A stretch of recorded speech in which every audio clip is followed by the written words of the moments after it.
마태복음 4장 17절 이때부터 예수께서 비로소 전파하여 이르시되 회개하라 천국이 가까웠느니라 하시더라.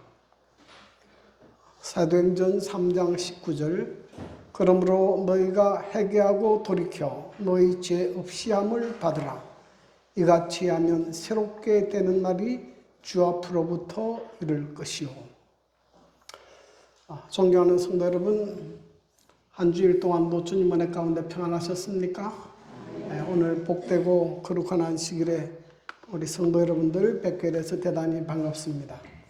오늘 특별히 우리 금면 성도님 몇 주 쉬었다가 이렇게 다시 뵙게 돼서 반갑습니다. 여러분, 사람들이 가장 듣기 좋아하는 말이 무엇인지 아십니까? 사람들이 가장 듣기 좋아하는 말은 칭찬하는 말입니다. 잘했어. 너 최고야. 아니면 사랑해. 이런 말을 사람들은 듣기 좋아합니다. 사람들이 가장 잘하는 말, 특별히 죄를 지은 다음에 가장 잘하는 말이 뭔지 아십니까? 너 때문이야. 핑계하는 말이죠. 이거는 우리의 조상인 아담과 하와가 하나님 앞에서 한 말이에요. 하나님께서 내가 너더러 먹지 말라 명한 그 실과를 따먹었느냐? 하고 물으니까 뭐 때문에 그랬다 그래요? 아담은 저 여자 때문에, 여자는 누구 때문에? 뱀 때문에. 근데 요즘 여러분 뉴스를 보면 굉장히 유명했던 많은 사람들이 잘못을 저지른 다음에 재판을 받을 때 나와서 무슨 이야기 합니까? 나는 절대로 잘못한 것이 없습니다. 잘못을 인정하지 않아요. 그런데 여러분, 그것이 그 사람들만 그렇습니까? 그렇지 않아요. 우리들도 뭘 잘 인정하지 않습니까? 우리의 잘못을 잘 인정하지 않아요. 자꾸 누구 핑계를 댑니까? 환경의 평가, 다른 사람 핑계, 다 핑계돼요. 사람들이 가장 하기 어려운 말이 내가 잘못했다는 말입니다. 그래서 역사적으로 하나님께서 우리에게 전하는 가장 중요한 기별이 회개하라는 기별이에요. 구약의 선지자도 침례 요한이 강야에서 전하는 기별도 회개하라는 기별입니다. 예수님께서 침례를 받으신 다음에 공중 봉사를 시작하면서 하는 첫 메시지가 회개하라, 천국이 가까웠느니라. 회개하라는 기별입니다. 신약의 대표적인 사도 바울도 그 기별이 회개하라는 기별입니다. 알지 못하던 시대에는 하나님이 관과하셨거니와 이제는 어디든지 사람에게 다 명하사 회개하라 하셨으니. 오늘 이 시대에 하나님께서 우리에게 주시는 기별도 회개하라는 것입니다. 하나님께서 라오디게아 교회를 향해서 하시는 말씀도 이것입니다. 물론 내가 사랑하는 자를 책망하여 징계하노니 그러므로 내가 열심을 내라 회개하라. 자, 그런데 회개가 뭔가? 회개라는 단어가 히브리어로는 슈브인데 그것은 돌아가다, 회복하다는 뜻입니다. 그래서 죄의 길에서 돌이켜 하나님께 나가는 것을 회개라고 합니다. 그래서 회개는 내가 잘못했다는 것을 느끼고 뉘우치는 것이 회개가 아니고 그 자리에서 돌이켜서 어디로? 하나님께로, 의의 길로 가는 것이 회개예요. 자, 또 이 신약 성경에는 헬라어로 기록되어 있는데 그 단어가 메타노이아 이렇게 기록되어 있습니다. 이것은 마음뿐만 아니라 의지의 새로운 방향 전환, 그런 뜻이 있어요. 그래서 회개라고 하는 것은 우리의 마음의 생각과 의지와 행동까지 총체적으로 변하는 것을 성경은 뭐라고요? 회개라 그렇게 합니다. 이 정로의 계단에는 회개를 이렇게 정리합니다.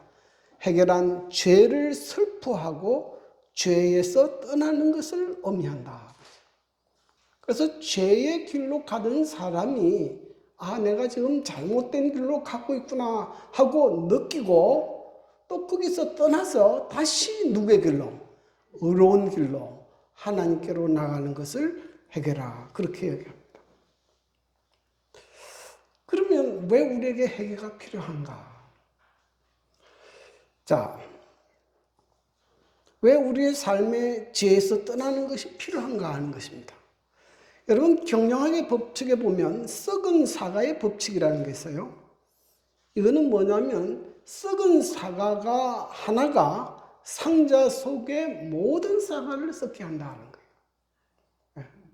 이거는 어떤 조직이나 공동체 안에 잘못된 사람이 하나 있으면 그것이 전부를 병들게 하고 고통을 주게 한다는 말이에요. 또 이것을 이제 우리나라의 말로 바꾸면 이렇게 됩니다. 일어탁수 무슨 뜻이에요? 물고기 한 마리가 물 전체를 흐른다. 한 사람의 잘못으로 많은 사람이 해를 입는다 하는 뜻입니다. 여러분 우리의 몸에도 암세포를 그대로 방치하면 암세포가 정상세포를 파괴해서 사망에 이르게 합니다. 그런데 죄는 이런 썩은 사과와 같고 뭐와 같은 것이다? 암과 같은 것이다. 그래서 성경에서 보면 죄는 많은 문제를 일으킵니다. 죄는 특별히 첫 번째로 하나님과 우리 사이를 갈라놓습니다. 이사야 59장 1절 2절 여호와의 손이 짧아 구원하지 못하심도 아니요 귀가 둔하여 듣지 못하심도 아니라 오직 너희 죄악이 너희와 너희 하나님 사이를 갈라놓았고 너희 죄가 그의 얼굴을 가려서 너희에게서 듣지 않으시게 함이니라. 그래서 죄는 하나님과 우리 사이를 갈라놓고 하나님께로부터는 모든 축복을, 하나님께로부터는 모든 은혜를 다 차단합니다. 뿐만 아니라 성경에 보면 시편 66편 18절 내가 나의 마음에 죄악을 품었더라면 주께서 뭐하지 않는다? 듣지 아니하시리라. 그래서 죄악을 품고 기도하면 기도의 응답도 없습니다. 왜냐하면 죄악을 품고 있으면서 기도할 때에 하나님께서 응답하시면 그 사람은 회개하지 않아요. 그래서 하나님께서 기도에 응답을 하지 않습니다. 그래서 기도가 응답되지 않을 때는 무엇을 살펴보아야 됩니까? 내가 하나님 앞에 범죄한 것들이 있는지 그것들을 살펴보고 회개하는 일을 먼저 시작하셔야 합니다. 뿐만 아니라 죄는 나 자신만 망치는 것이 아니고 내 가까운 가족과 이웃과 내가 속한 전체 공동체를 망치게 만듭니다. 여러분 이스라엘 역사에 이 요수아 6장과 7장을 보면 이스라엘 백성이 가나안 땅을 정복하는 이제 기사가 나옵니다. 그들이 가나안을 정복할 때 처음 만난 성이 여리고성인데 하나님께서 이 여리고성을 점령할 때에 하나님께서 이스라엘 백성에게 특별한 명령을 내립니다. 그것은 이 성과 그 가운데 있는 모든 것은 여호와께 온전히 바치라 하는 것이에요. 어떤 물건도 손대지 말라. 왜냐하면은 이스라엘 백성이 가나안 땅에 들어가서 하는 전쟁은 그들의 땅을 차지하기 위한 살육을 위한 전쟁이 아닙니다. 이것은 가나안 사람들에 대한 하나님의 심판이기 때문에 하나님께서 가나안 사람들의 죄에 대한 하나님의 심판의 도구로 이스라엘을 사용하기 때문에 이것은 성전입니다. 거룩한 전쟁이에요. 그러므로 이 전쟁에서는 어떤 물건도 전리품을 챙기지 못하도록 했어요. 그리고 난 다음에 이스라엘 백성이 전쟁에 들어갔습니다. 우리가 아는 대로 이스라엘 백성이 한 것이 특별히 없습니다. 그들은 법궤를 메고 여리고성을 뱅뱅 돌 것밖에 없는데 이러고 큰 성 여리고를 무너뜨려 버렸어요. 이스라엘 백성은 대승을 했습니다. 이스라엘 백성들의 사기는 충천했어요. 하나님께서 그들과 함께 계심을 인하여 기뻐했습니다. 그런데 그 옆에 조그마한 아이 같은 성이 있어요. 아이성이 있었습니다. 그래서 이스라엘 백성은 이 정도의 작은 성은 2-3천 명만 있어도 넉넉히 정복할 수 있으리라 하고 2-3천을 보냈는데 그 전쟁에서는 대패했습니다. 많은 사람들이 죽고 패배했어요. 온 이스라엘은 낙담하고 슬퍼하고 특별히 이스라엘의 지도자 여호수아는 하나님의 귀 앞에서 슬퍼 통곡하고 있었습니다. 근데 그때 하나님께서 주시는 말씀이 그것입니다. 너희 안에 범죄한 사람이 있다 하는 것입니다. 그것을 색출해서 제거하기 전까지는 내가 너와 함께 하지 않겠다. 그래서 제비를 뽑으니까 아간이라는 사람이 나왔습니다. 이 아간이 하나님의 명령을 어기고 그 전리품 가운데 신할산 아름다운 레투 한 벌과 은 200세겔과 금 50세겔 되는 한 덩어리를 숨겨서 장막 속에 숨겨놓은 것이 드러나게 됐어요. 여러분, 이 아간의 범죄는 아간 자신만 불행에 빠뜨린 것이 아닙니다. 이 아간의 범죄는 그뿐만 아니라 그와 그 온 가정을 불행에 빠지게 했고 온 이스라엘 전체를 불행에 빠뜨리게 했어요. 그래서 제비 뽑아서 아간과 그의 온 가족이 아골 골짜기로 가서 심판을 받고 멸망당하고 그 다음에 이스라엘이 아이성 전투에서 승리하는 것을 볼 수가 있습니다.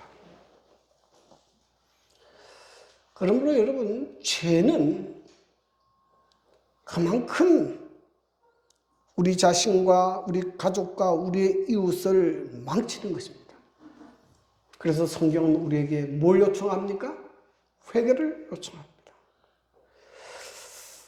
그러므로 너희가 회개하고 돌이켜 너희 죄 없이 함을 받으라.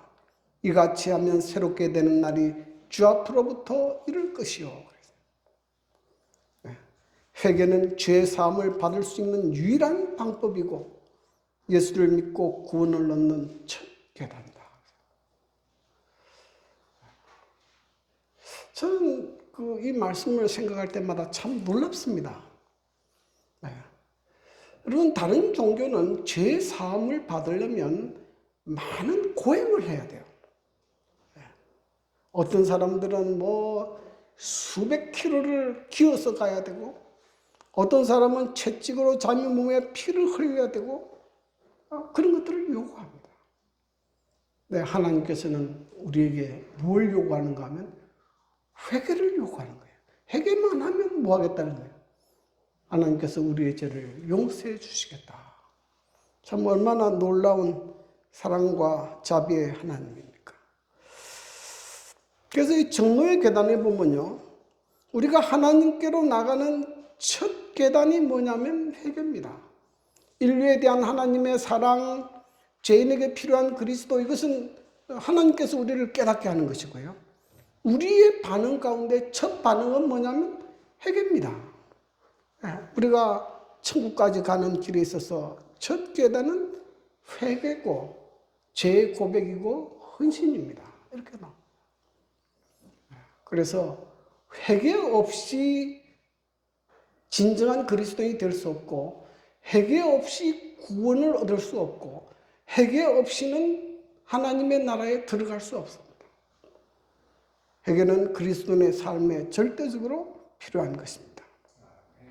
자, 그러면 회개는 어떻게 이루어지는가? 회개는 어떤 종류가 있는가? 요한복음 13장 10절에 예수님께서 이렇게 말씀했습니다. 예수께서 이르시되 이미 목욕한 자는 발밖에 씻을 필요가 없느니라. 예수님께서 제자들의 발을 씻기실 때에 베드로가 못 씻긴다 그랬어요. 그러니까 예수님께서 말씀하시기를 내가 너를 씻기지 아니하면 너와 나는 상관이 없다 그랬어요. 그러니까 베드로가 뭐라고 얘기했는가 하면 그러면 몸 전체를 다 씻겨주십시오. 그때 예수님께서 하신 말씀이에요. 이미 무한 자는 목욕한 자는 발밖에 씻을 필요가 없느니라. 그래서 회개는 좀 세분하면 두 가지 종류의 회개가 있습니다. 첫 번째는 목욕하는 회개가 있습니다. 이것은 죽은 자가 다시 산 자가 되는 회개입니다. 여러분, 이 아담이 하나님의 말씀을 어기고 선악과를 따서 먹는 순간에 모든 사람은 하나님의 생명에서 끊어졌습니다. 그래서 성경 에베소 2장 1절에 보면 모든 사람을 허물과 죄로 죽은 사람이라 이야기합니다. 이게 허물과 죄로 죽었던 너희를 살리셨단 말이죠. 그래서 성경은 허물과 죄로 죽었다 그렇게 표현합니다. 지금 나는 살아있는 것처럼 보이지만은 영적으로는 우리는 다 죽은 사람이에요. 네? 왜 사람이 태어나서 늙고 병들고 죽는가? 뭐 때문에 그렇습니까? 하나님의 생명에서 끊어져서 그래요. 네. 하나님의 생명에서 끊어졌으니까 늙고 병들고 죽는 것입니다. 자, 그런데 하나님께서 이 죄로 말미암아 죽을 수밖에 없는 우리를 다시 살리려는 계획을 가지셨는데 그것은 하나님께서 친히 우리의 죄를 대신 담당하는 것입니다. 그것이 고린도후서 5장 21절에 있는 말씀이에요. 하나님이 죄를 알지도 못하신 이를 우리를 대신하여 죄를 삼으신 것은 우리로 하여금 그 안에서 하나님의 의가 되게 하려 하십니다. 예수님께서 십자가를 통해서 우리가 죄로 말미암아 지어야 될 영원한 멸망을 대신 당하게 하심으로 우리에게 살릴 수 있는 길을 주셨습니다. 그래서 누구든지 이 하나님의 사랑을 믿고 받아들이는 사람은 뭘 얻게 됩니까? 영생을 얻게 됩니다. 이것을 성경은 목욕하는 회개라 그래요. 제가 어떤 유튜브를 보는 가운데 이 조정민이라는 아나운서가 핵심한 내용을 보게 됐어요. 이분은 뭐 기독교인도 아니고 뭐 불교인도 아니고 무신론자였습니다. 뭐 9시 MBC 뉴스 앵커도 한 그런 아나운서였는데 이분은 아침마다 새벽마다 골프장에 간다 그래요. 그러니까 아침마다 골프를 칩니다. 근데 어느 날 골프를 치러 새벽에 골프장을 갔는데 골프장 문이 닫혔더라 그래요. 근데 이분이 새벽마다 골프를 칠 때 자기 부인은 새벽에 일어나서 교회에 새벽 기도를 간다 그래요. 그래서 이 조정민 아나운서가 우리 부인이 그렇게 열심히 교회를 나가는데 무엇 때문에 그렇게 열심히 교회를 나가는가? 혹시 바람이 났는가? 무슨 문제가 있는가? 궁금해서 거기 살짝 가봤어요. 그 교회는 우리 안식교회가 아니죠. 그러니까 뭐 방언을 하고 엉망진창입니다. 그래서 이분이 잠입 취재를 하기로 결심했어요. 이 교회에 뭔가 문제 있다. 이거를 내가 찾아내서 MBC에다가 확 고발을 해야 되겠다. 그렇게 하루 잠입 취재를 한 도중에 그분이 아침에 새벽에 나가서 이렇게 음악을 듣는데 이 찬미를 듣게 됐어요.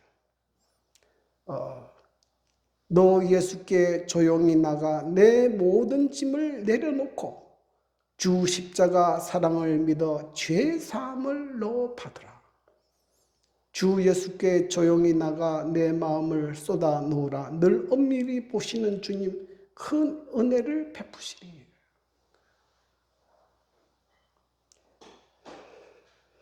그가 이 찬미를 듣는 순간에 마음이 이상해졌어요. 그리고 눈에 눈물이 나기 시작했습니다. 자기는 하나님 믿는 사람이 아니에요. 그런데 죄의 사함을 받고 싶었어요. 그리고 예수를 믿는 회심의 역사가 일어나게 됩니다.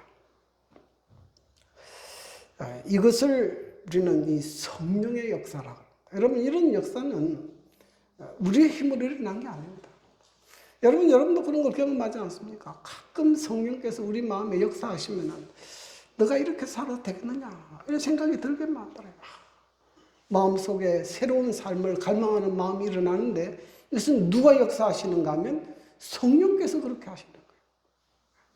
내가 정말 죄와 허물로 죽었던 존재이고 내가 예수님의 십자가를 의지해서 새로운 삶을 살아야 되겠다. 이러한 해결을 성경은 목욕하는 해결이라고 그렇게 합니다. 이렇게 정말로 내 인생의 전체가 바뀌는 이런 해가 일어날 때에 우리가 흔히 교회에서 우리는 이제 침례를 받습니다. 이제는 내가 예수 그리스도를 고백하고 믿음으로 하나님의 자녀가 되겠습니다. 이런 신앙 표현으로 침례를 받게 됩니다.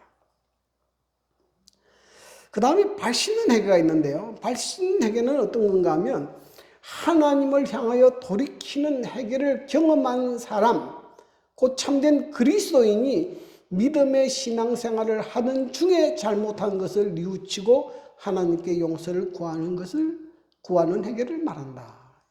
이것이 이제 발 씻는 해결입니다. 지금 제가 몇 군데 써놨는데요. 여러분, 아브라함이 하나님의 부르심을 받고 갈대 우르를 떠났다. 그런데 그 이후로 아브라함은 한 번도 잘못한 일이 없는가? 어떻게 생각하십니까? 아브라함이 정말 결심하고 아브라함은 갈대 우르를 떠나서 가나안 땅까지 갔어요. 그 외에 아브라함은 한 번도 하나님 말씀을 불순종하지 않고 완벽하게 살았습니까? 네? 아니에요. 그 믿음으로 살고 난 이후에도 많은 실수를 했어요.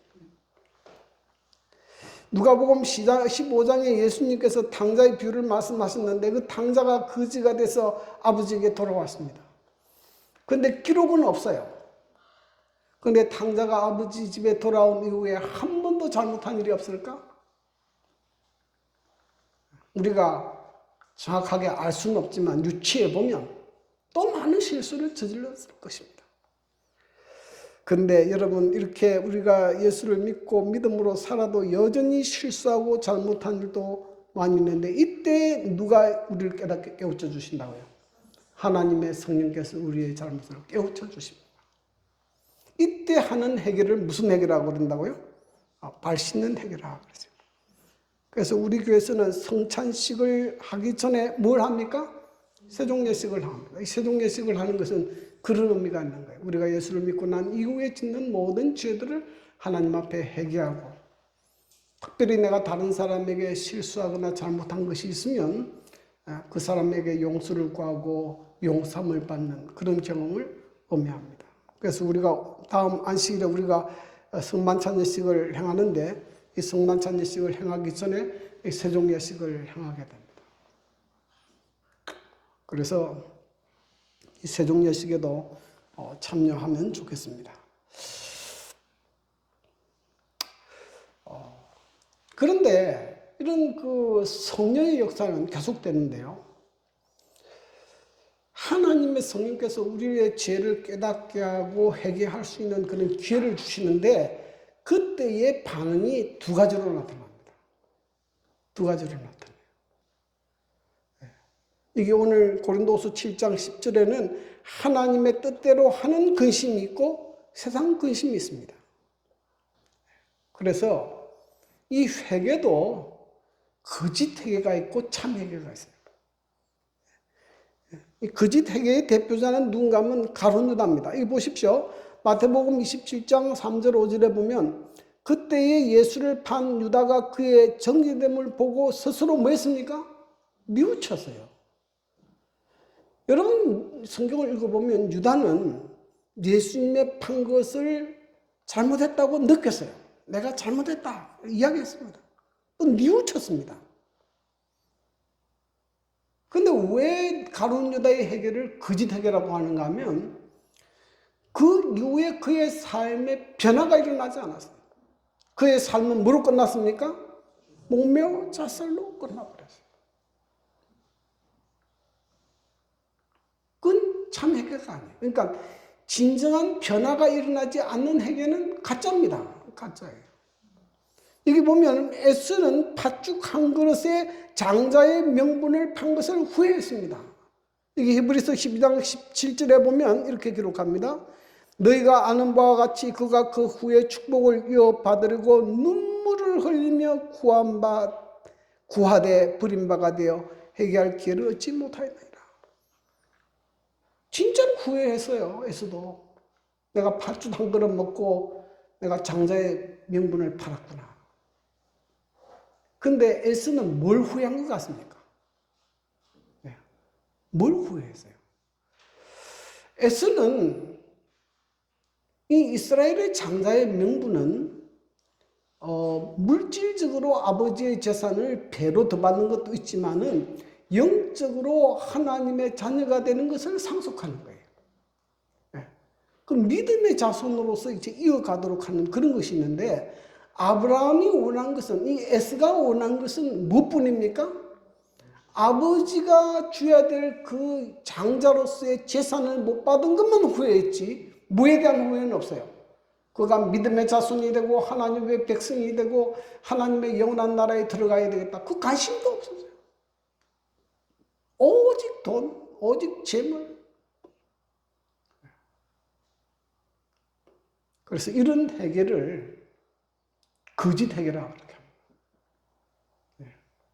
오늘 제가 빠뜨렸지만은 애국왕 바로도요. 재앙을 당할 때마다 내가 잘못했다 그랬어요. 근데 돌아서면 또 뭡니까?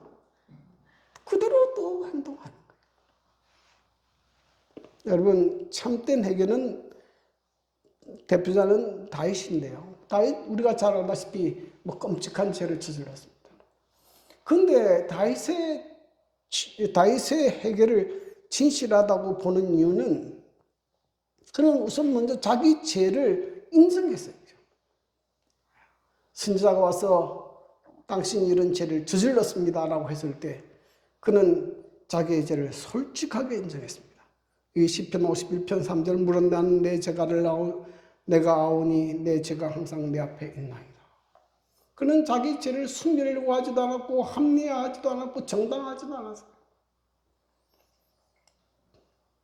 그는 죄로 인해서 하나님 앞에 어떤 벌을 받게 된다 하더라도 피하려고 하지 않았습니다. 그리고 그의 기도 가운데 보면 그는 뭘 원하고 있는가 하면 새로운 삶을, 새로운 사람이 되기를 갈망하고 있습니다. 하나님이여 내 속에 정한 마음을 창조하시고 내 안에 정직한 영을 새롭게 하소서. 지금과는 다른 새로운 사람, 그런 삶을 살기를 원망했습니다. 여러분, 그래서 진정한 회개에는 그 삶에 진정한 변화가 일어나야 되는 것입니다.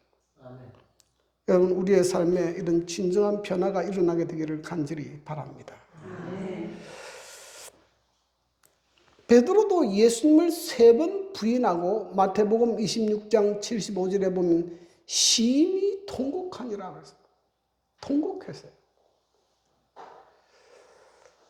그런데 유다와 베드로의 뉘우침의 결정적인 차이는 유다는 목매어 자살하는 것으로 끝이 났지만 베드로는 그의 삶을 완전히 바꾸었습니다. 그는 나중에 예수님을 위해서 거꾸로 십자가에